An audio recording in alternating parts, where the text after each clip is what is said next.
നിലമ്പൂർ ഉപതെരഞ്ഞെടുപ്പിൽ മണിക്കൂറുകൾക്കുള്ളിൽ സ്ഥാനാർത്ഥിയെ പ്രഖ്യാപിക്കുമെന്ന് അറിയിച്ചിരിക്കുകയാണ് CPM. പാർട്ടി ചിഹ്നത്തിൽ സ്ഥാനാർത്ഥി എത്തുമെന്ന സൂചനകൾ സംസ്ഥാന സെക്രട്ടറി M. ഗോവിന്ദൻ നൽകുമ്പോൾ സാധ്യതാ പട്ടികയിൽ M. സ്വരാജാണ് മുന്നിൽ നിൽക്കുന്നത്. പാർട്ടി പറഞ്ഞാൽ അനുസരിക്കാമെന്ന നിലപാടാണ് സ്വരാജിനുള്ളത്. അതുകൊണ്ട് തന്നെ തൃക്കാക്കരയിൽ നിന്ന് അരുൺകുമാറിന്റെ പേര് വെട്ടിയതുപോലുള്ള അട്ടിമറി നടന്നില്ല എങ്കിൽ ഒരിക്കൽ കൂടി തെരഞ്ഞെടുപ്പ് പോരാട്ടവേദിയിൽ M. സ്വരാജിനെ കാണാൻ സാധിക്കും.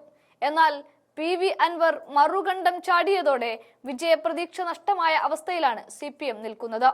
പേരിന് ഒരാളെ അവതരിപ്പിച്ച് മാനക്കേട് മാറ്റാമെന്ന ചിന്തയും CPMനുണ്ട്. സ്വരാജിനെ ബലിയാടാക്കുന്നതിനോട് പാർട്ടിക്കുള്ളിൽ ആർക്കും വലിയ മതിപ്പ് ഇല്ല എന്നും പറയുന്നുണ്ട്. വരുന്ന നിയമസഭാ തെരഞ്ഞെടുപ്പിൽ തൃപ്പൂണിത്തറയിൽ തന്നെ സ്വരാജിനെ അവതരിപ്പിക്കാമെന്ന ആലോചനയും CPMനുണ്ട്. അതേസമയം PV അൻവറിന്റെ പിടിച്ചെടുത്ത ആര്യാടന്റെ ഉരുക്കുകോട്ട PV അൻവറിലൂടെ തന്നെ നഷ്ടമാകുമോ എന്നതാണ് CPMനുള്ള പ്രധാന ആശങ്ക. അൻവർ മണ്ഡലമൊഴിഞ്ഞതു മുതൽ CPM സംസ്ഥാന സെക്രട്ടേറിയറ്റ് അംഗം M. സ്വരാജ് നിലമ്പൂരിൽ ക്യാമ്പ് ചെയ്ത് പ്രവർത്തിക്കുന്നുണ്ട്. സ്വരാജ് ജില്ലാ കമ്മിറ്റി അംഗം P. ബഷീർ, മേഖലാ കമ്മിറ്റി അംഗം VM. ഷൗക്കത്ത്, U. ഷറഫലി എന്നിവരുടെ പേരാണ് LDF സ്ഥാനാർത്ഥി പട്ടികയിലുള്ളത്. കോൺഗ്രസ് സ്ഥാനാർത്ഥി പ്രഖ്യാപനം കൂടി വിലയിരുത്തിയ ശേഷമാകും സ്ഥാനാർത്ഥി നിർണയത്തിൽ അന്തിമ തീരുമാനം എടുക്കുക എന്ന് പാർട്ടി കേന്ദ്രങ്ങൾ അറിയിക്കുന്നുണ്ട്. മലപ്പുറം ജില്ലാ രൂപീകരണത്തിന് ശേഷം CPMനെ സംബന്ധിച്ച് പാർട്ടി ചിഹ്നത്തിൽ ആരും ജയിച്ചിട്ടില്ലാത്ത മണ്ഡലം കൂടിയാണ് ഇതേ നിലമ്പൂർ. ജില്ലാ രൂപീകരണത്തിന് ശേഷം ആദ്യമായി നടന്നത് കുഞ്ഞാലിയുടെ മരണത്തെ തുടർന്നുള്ള ഉപതെരഞ്ഞെടുപ്പായിരുന്നെങ്കിലും അന്ന് വിജയിച്ചത് കോൺഗ്രസിന്റെ MP ഗംഗാധരനായിരുന്നു. പാർട്ടിക്ക് പുറത്തെ വോട്ടുകൾ കൂടി സമാഹരിക്കാൻ കഴിയുന്ന സ്വതന്ത്ര സ്ഥാനാർത്ഥിയാണ് നിലമ്പൂരിൽ ഇടതുപക്ഷത്തിനായി വിജയം നേടിയത്. 1982 TK ഹംസയും 2016, 2021 വർഷങ്ങളിൽ PV അൻവറും ജയിച്ചതും ഈ വഴിയിലൂടെയാണ്.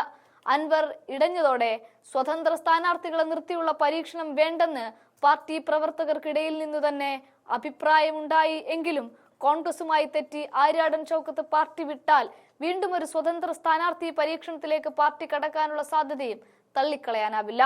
പാലക്കാട് ഉപതെരഞ്ഞെടുപ്പിൽ UDF ജയിച്ചത് ഭരണവിരുദ്ധ വികാരം കൊണ്ടല്ലെന്ന് വാദിക്കുന്ന ഇടതുപക്ഷത്തിന് ഭരണവിരുദ്ധ വികാരമില്ലെന്ന് തെളിയിക്കാനുള്ള അവസാന തെരഞ്ഞെടുപ്പിന് കൂടിയാണ് നിലമ്പൂരിൽ കളമൊരുങ്ങുന്നത്. സർക്കാർ 4 വർഷം പൂർത്തിയാക്കുന്ന വേളയിലെത്തുന്ന തെരഞ്ഞെടുപ്പിൽ സർക്കാരിന്റെ മുഴുവൻ പ്രവർത്തനങ്ങളും വിലയിരുത്തപ്പെടുമെന്ന് ഉറപ്പാണ്.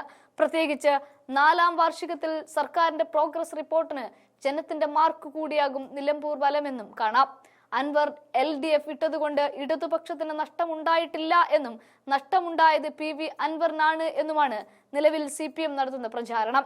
എന്നാൽ അൻവർ ഉയർത്തിയ വിഷയങ്ങളും ഈ തെരഞ്ഞെടുപ്പിൽ സജീവ ചർച്ചയായേക്കുമെന്ന് പറയുന്നുണ്ട്. അതേസമയം ലോക്സഭാ തെരഞ്ഞെടുപ്പിലെ സാഹചര്യമല്ല നിലവിലുള്ളത്. തെരഞ്ഞെടുപ്പിൽ നേരിട്ട കനത്ത പരാജയത്തിൽ നിന്ന് തിരിച്ചു വരാനുള്ള ശ്രമങ്ങൾ LDF നേരത്തെ തന്നെ ആരംഭിച്ചു കഴിഞ്ഞിട്ടുണ്ട്. ക്ഷേമ പെൻഷനുകൾ കൊടുത്തു തീർത്തും വികസന പ്രവർത്തനങ്ങൾ വേഗത്തിലാക്കിയും ജനപിന്തുണ തിരിച്ചു പിടിക്കാമെന്ന കണക്കുകൂട്ടലിലാണ് LDF.